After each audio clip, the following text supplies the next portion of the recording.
Excusez, c'est entendre.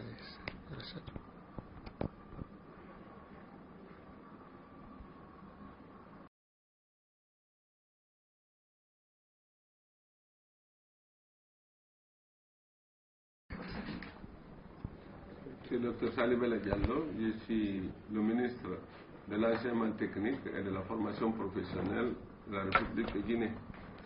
Et j'appartiens au gouvernement d'Union nationale de transition que dirige notre Premier ministre, l'honorable Jean-Marie Doré, qui est en même temps chef du gouvernement. Et à la tête de l'État se trouve le général Sekouba Konaté, président de la transition et président de la République par intérim. Nous avons, après la décision de Ouagadougou fixant que la période de transition dure 6 mois et que les élections se tiendront au mois de juin 2010, nous, ministres de l'Éducation nationale, nous nous sommes retrouvés après la réunion qu'a tenue le gouvernement d'Union nationale de transition à travers notre Conseil des ministres. Nous avons décidé d'accompagner et de soutenir vaillamment le président de la République qui a décidé que les élections doivent avoir lieu par son décret le 27 juin 2010.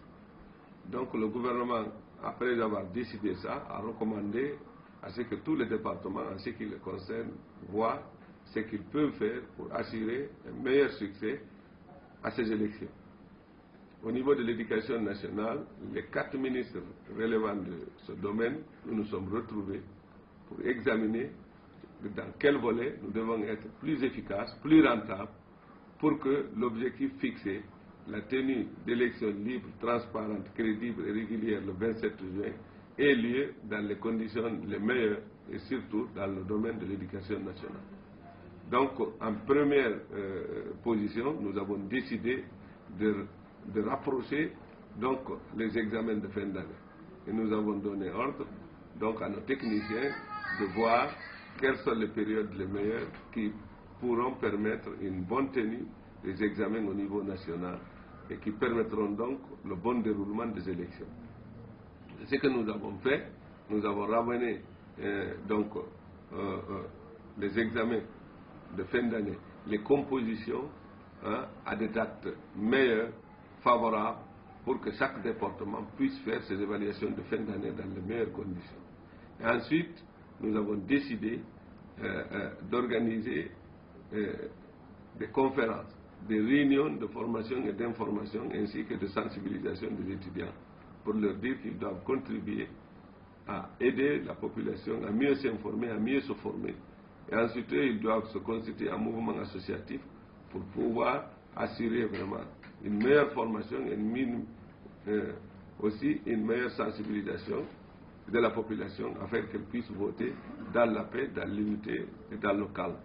Donc, c'est dans ce cadre que le mot d'ordre préservation et renforcement de l'unité nationale et de la paix a été innové et que cela a été véhiculé partout dans tous les établissements d'éducation.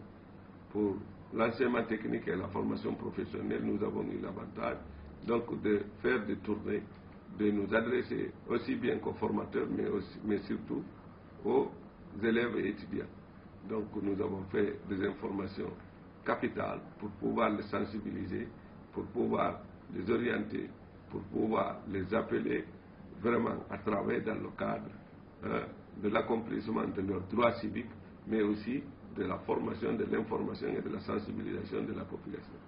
C'est ce qui a fait, nous pensons, que nous avons réellement bien contribué à la réussite au niveau de l'enseignement technique, à la tenue de ces élections présidentielles le 27 juin 2010. Et nous sommes heureux de constater que ces élections se sont déroulées dans le calme, dans la paix, dans l'unité. Merci. D'accord.